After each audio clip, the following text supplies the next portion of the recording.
Welcome to Lecture 9 for Chemistry 312, Nuclear Reactions. This lecture is in two parts. The readings for nuclear reactions are listed here: Modern Nuclear Chemistry, Chapter 10, and Nuclear and Radiochemistry, Chapter 4. The first part of the lecture on nuclear reactions will cover nuclear notations. We've already described nuclear notations. We've used them in the course. We will formally go over them in this chapter. We'll also discuss the energetics of nuclear reactions within Part 1. And we'll talk about some reaction types and mechanisms. We'll talk about the need to overcome barriers in reactions. Charged particles need to overcome the Coulomb barrier. Neutrons do not need to overcome the Coulomb barrier.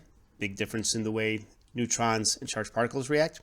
We'll also talk about scattering. So not only a reaction where a target will combine with a projectile coming in, but also reactions where the projectile the Coulomb repulsion between the projectile and the target forces the projectile to scatter away. We've discussed this and explored how one can measure the size of nuclei through scattering reactions.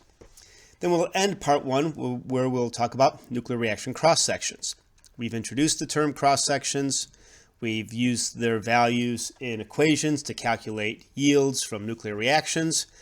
We've discussed the size of cross-sections, that one barn is close to the physical cross-section occupied by a nucleus. But if you remember, looking at some of the cross-sections, there are multiple barns. Some are even thousands of barns. We'll discuss how is that possible where you can have this term for the cross-section which would represent a size of a nucleus that's 1,000 times larger than it actually occupies. And the real answer is that what we're really talking about wave function overlaps, and anything on that level, we don't really utilize Newtonian physics, but rather quantum mechanics. Within Part 2 of the lecture on nuclear reactions, we'll talk about some observables with reactions. We'll discuss scattering and direct reactions with a little bit more detail. Then we'll talk about compound nuclear reactions, photonuclear reactions, where a photon is one of the particles. And then we'll end the lecture talking about nucleosynthesis, where elements are made in stellar processes, so how elements are made in stars. Overall, this lecture will cover what's described and shown here in this figure. We'll have a projectile hitting some target. A reaction occurs, very short time period. We may have a dinuclear system. The nucleons can start interacting.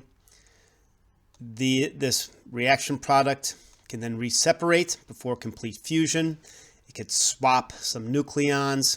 Some of the projectile may scatter off some nucleons from the target.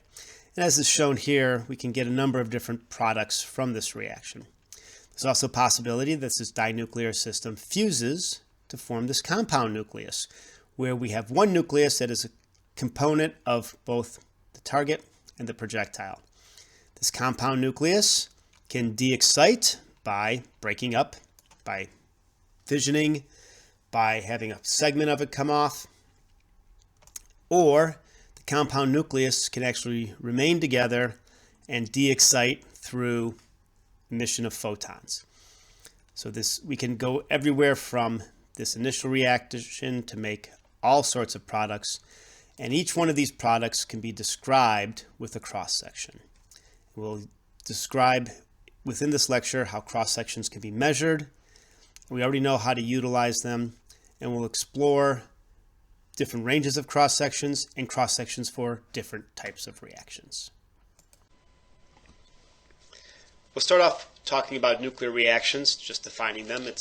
They're just a reaction with a range of particles. A nuclear reaction can occur with a nucleus, a subatomic particle, or a photon to produce other nuclei. So fundamentally, we're looking at a change of a target into a new daughter or a new reactant. These reactions are in short time frames, picoseconds. The first nuclear reaction, as we discussed early in the class, is from Rutherford. What reaction was this? Well, that reaction is listed here. where an alpha particle is impinging on some nitrogen and forms some oxygen and a proton. Another way of writing this reaction, we've discussed in class, but we'll formalize it, is shown here, where we have the target as the first term, the projectile, here at helium, we'd write that as an alpha particle. Out comes a proton, which is separated by a comma in parentheses, and then the product, which is oxygen 17 in this point. Now, with a number of reactions, there are, with these nuclear reactions, a number of terms and particles that are going to be conserved in the reactions. For instance, the number of nucleons. Generally, the energies that we're involved with, the number of nucleons are going to be conserved. This isn't necessarily true at higher energies where you can involve creation or annihilation of nucleons. Charge, energy is conserved, energy with mass, momentum, angular momentum, and parity. You can imagine that all these terms can be used to help describe reactions and help understand reaction mechanisms. As we've already discussed, there's a Q value which describes the reaction. Q value is the energy of the reaction. If it's positive, it corresponds to energy release, negative energy absorption.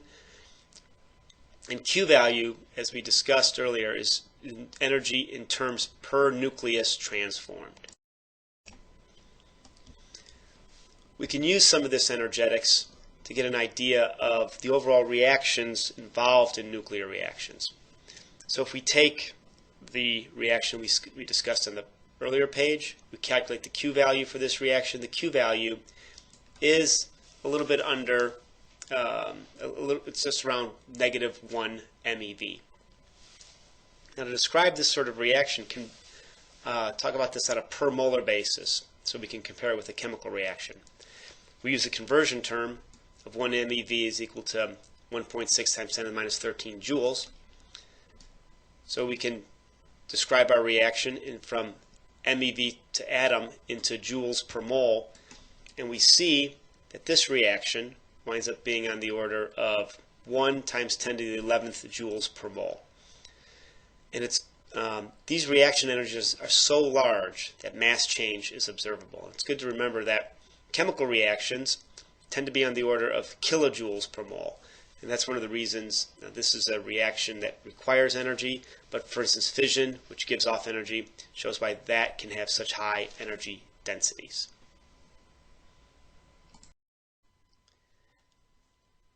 Let's continue evaluating these energetics in reactions and discuss the Q value. The Q value is not necessarily equal to the energy that's necessary for the reaction to occur. Oftentimes, a reaction to proceed forward will need to overcome and be greater than the Q value. And this is because products will also have kinetic energy that need to come from the reaction. The Q value, as we'll see, is a center of mass reaction, and we need to convert this to the laboratory frame.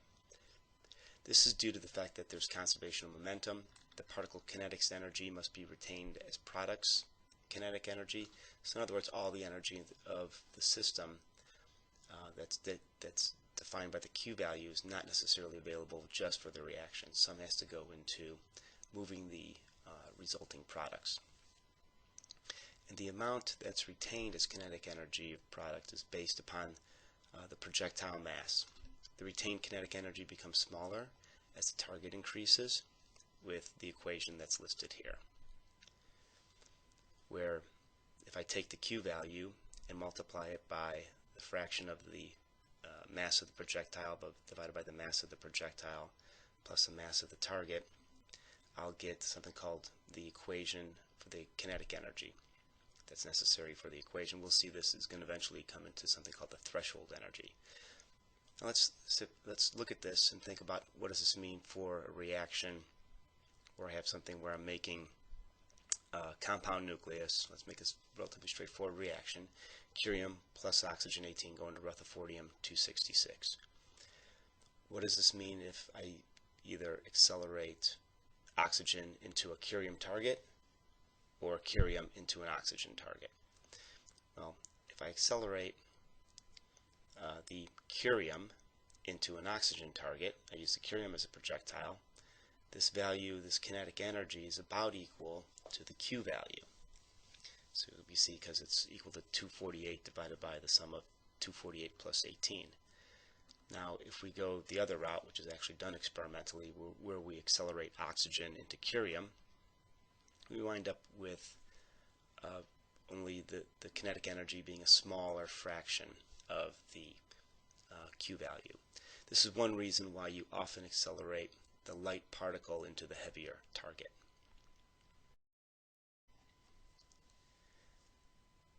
Now we can use the equations we just discussed to correctly evaluate what energies are used for a reaction to occur in the laboratory.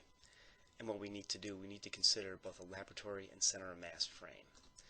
For the laboratory frame, we need to consider the conservation of momentum. So in a laboratory, here's an example of a target. A projectile hits the target. We get our product and the other product from the reaction. Both the two products are moving. The particle that impinged upon the target we can basically stay stationary. The particle moves and we have two other bodies that are moving. So we need to consider the fact that the products are moving after the reaction. They're moving at a certain energy, a certain velocity, and at a certain angle from the initial trajectory of the projectile. Now there's an equation here where we see that the Q value can be a sum of terms related to masses and the kinetic energy. So the kinetic energy of X would be the particle here. The kinetic energy of P is our projectile. And we also have information related to the kinetic energy of the product.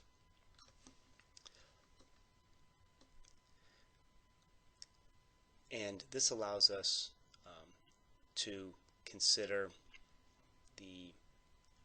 evaluate the reaction if we know product information such as the angle in which one of the products come out of the reaction and its energy.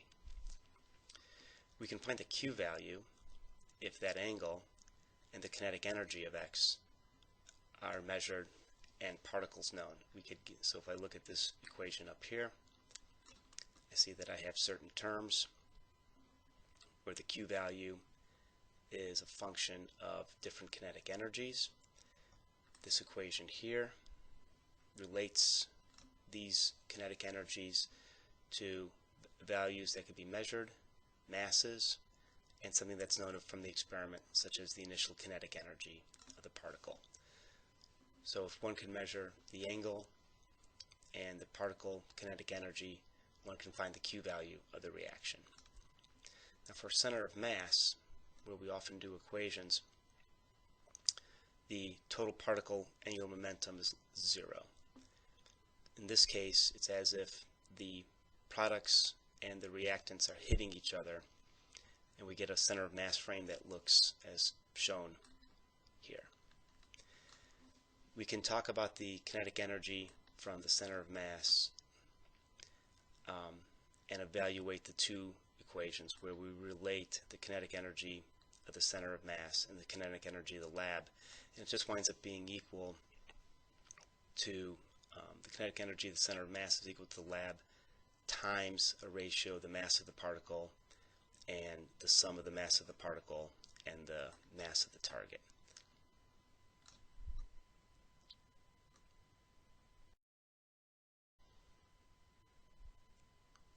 The equations we just evaluated can be used to determine a threshold energy for a reaction, so the minimum energy that's necessary for the reaction to occur. We have this relationship where the Q value plus the kinetic energy of the lab minus the kinetic energy of the center of mass has to be greater than or equal to 0. We can solve for terms related to the relationship between the center of mass, kinetic energy, and the laboratory kinetic energy. So we substitute the kinetic energy of the center of mass for the laboratory kinetic energy times the ratio of the mass of the particle divided by the sum of the particle and target. We come up with the rearranged equation, which is listed here. We've put the Q value onto the other side of the equation. We take the kinetic energy of the lab term out. Now we can rearrange this equation and solve for what the kinetic energy of the laboratory must be greater than. We get to this equation here. We rearrange. We substitute the mass for A, which is a good reasonable substitution. And we come up with this very simplified equation where this threshold energy, this minimum energy for the reaction, has to be equal to the opposite of the Q value times the mass of the projectile plus mass of the target divided by the target mass. So you can use this to evaluate should we use a heavier target or a heavier projectile. And as we discussed earlier, by inspection we could see that we'd prefer to use a heavier target if possible. Using what we've just discussed, we can evaluate the threshold energy for this Rutherford reaction. Our reaction's listed here. Let's take our terms, put it into our threshold energy. Our Q value is listed here, projectile, target. This equation is transformed. The terms are listed here, and we get 1.5 MeV for the threshold energy. Now this is just the minimum energy for the reaction to occur, and it doesn't account for the Coulomb barrier. The Coulomb barrier is the charge interaction that we need to overcome to get the two particles right next to each other.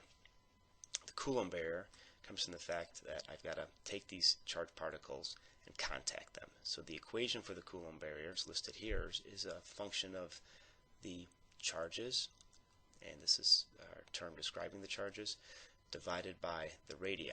If we use this equation for the radii, where nuclear radii can be approximated with a constant times a to the 1/3, we can substitute this equation and show a Coulomb barrier, which is just a relationship of a constant, the z of the projectile, z of target, the a of the projectile, the a of the target. This term for since this term for the Coulomb barrier is based upon R naught, you may see some variations in this equation. This equation that's listed here that we're substituting and going to put into our terms is used for an R naught of 1.5 femtometers. So we can take this term, put in our terms, the terms coming from our Rutherford reaction, where we get the Z's and the A's, and we see that the Coulomb barrier is equal to 3.36 MeV. This is a center of mass equation, and we need to convert this into a laboratory frame, so we multiply the terms by the ratio of the target projectile divided by the target, and we see that what's needed in the laboratory is a alpha particle with an energy of about 4.3 MeV needed for this reaction to occur, which is what Rutherford was able to see.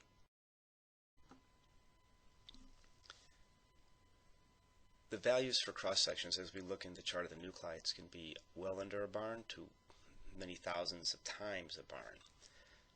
So that really raises the question, how can these values be so large, particularly if we discuss a reaction in terms of a particle impinging upon something the size of the nucleus? Well, this pi r squared cross section, which is fundamentally close to a barn, is approximated at high energy. However, the wave nature of particles has an upper limit of reaction that it can include the Broglie wavelength. So fundamentally, this equation, pi r squared, can go to pi r plus the Broglie wavelength squared. So the cross sections can be larger due to incoming particle wavelength. And if you think about that, the cross section values change with the function of energy of the particle. The target itself doesn't influence the variation in cross section. There are some terms that we need to think about to discuss this further. The main one is an impact parameter. Here's a picture of an impact parameter, B, which is fundamentally the target closest approach to the nucleus. So it's a term that we can evaluate and try to utilize to determine something about a reaction probability.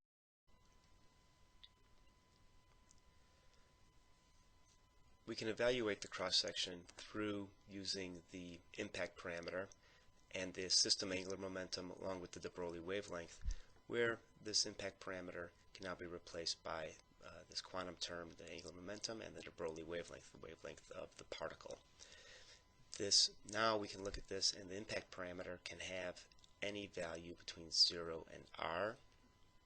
So the equation, the possible ranges are listed here, and where the orbital angular momentum is equal to 0 to b, where we can now sum all these terms from 0 to the maximum value of the orbital angular momentum.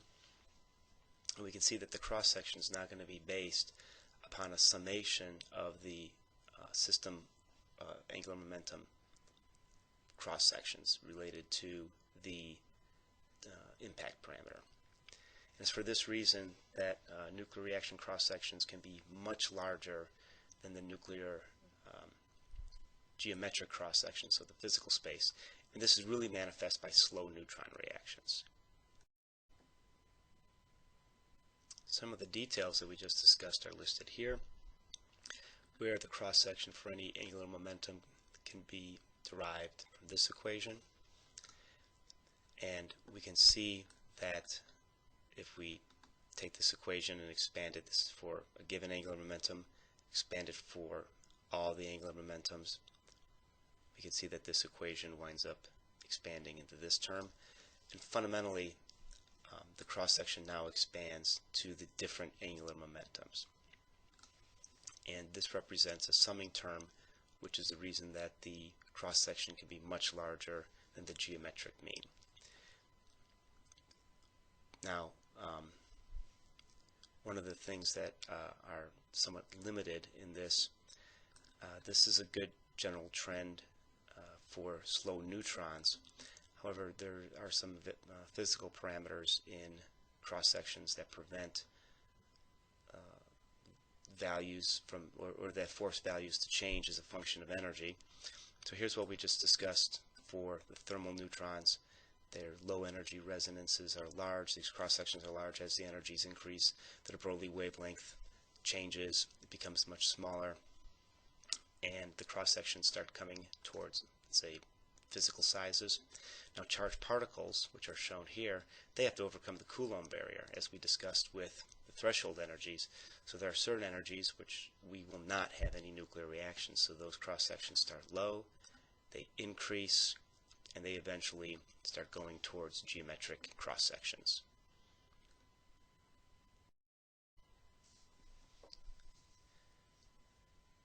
Measurements can be performed to evaluate this change of cross-section with energy.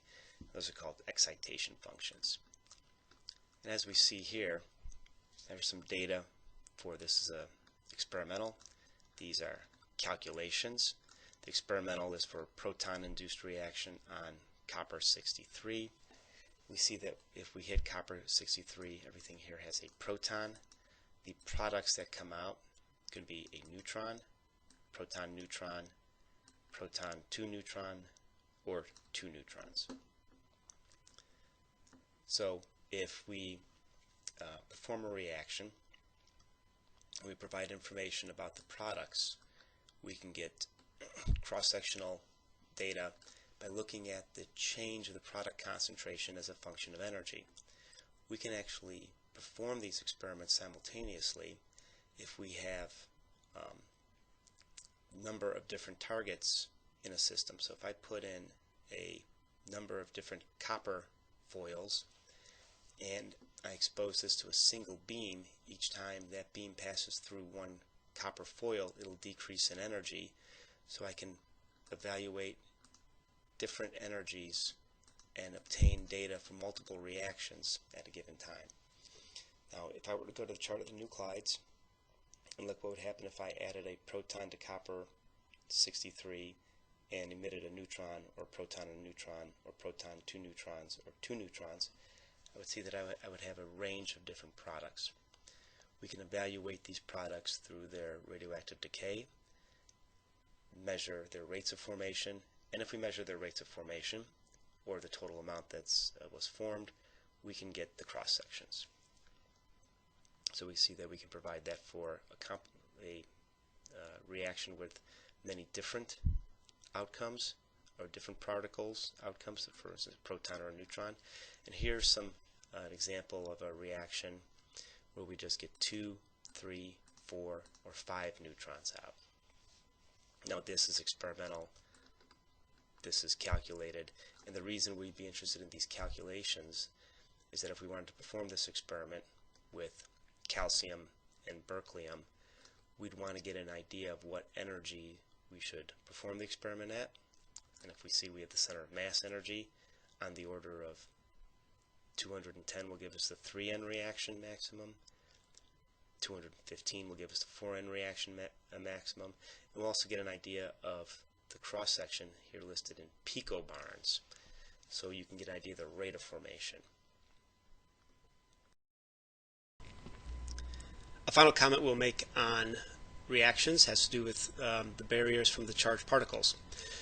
There's Coulomb repulsion between the charged particles and the bombarding nucleus, and this is a reason that cross-sections have a threshold. One of the reasons they have threshold energy, for instance an alpha particle reaction with antimony or proton with zirconium, they have to overcome the Coulomb barrier so that a minimum energy is needed for a reaction to occur, and this occurrence is obviously reflected in the cross-section measurement. Now it is possible for a particle to tunnel through the nucleus and have a reaction, so it doesn't necessarily have to overcome the Coulomb barrier, but the probability of tunneling drops rapidly as the energy of the particle decreases. So we're at the lower energy end, so we have a relatively low tunneling probability. However, this has been used for some reactions to drive a reaction below the Coulomb barrier and just rely upon the tunneling effect. So these Coulomb barriers are also going to have an impact on the charged particles entering and leaving the nucleus. The charged particles that are emitted from the nucleus can experience an acceleration due to this Coulomb repulsion, and we've discussed this with when we discussed beta decay, and we talked about positron emission from the nucleus can be energetically favored due to this repulsion, and we gave an example with the copper-64 nucleus. Now, based upon what we've discussed on reactions, there's a few things that are demonstrated here. One is that we have this minimum threshold energy due to the Coulomb repulsion, and then there's also a maximum cross-section that is defined by a given energy in which the highest probability of the reaction occurred. So in the case of this reaction here, the antimony with an alpha particle 3N out and the iodine 124, an energy of around 35 MeV is a maximum, whereas this reaction where we have a proton on natural zirconium making niobium 96, the maximum energy for this reaction at the highest cross-section, which is only around, let's say, between 15 and 20 millibarns, is at 8 MeV. This concludes Part 1 of Lecture 9 on nuclear reactions. Part 2 covers the information shown here: reaction observables, scattering, direct reactions, compound nuclear reactions, photonuclear reactions, and nucleosynthesis. Please continue on to that lecture when you've completed this one.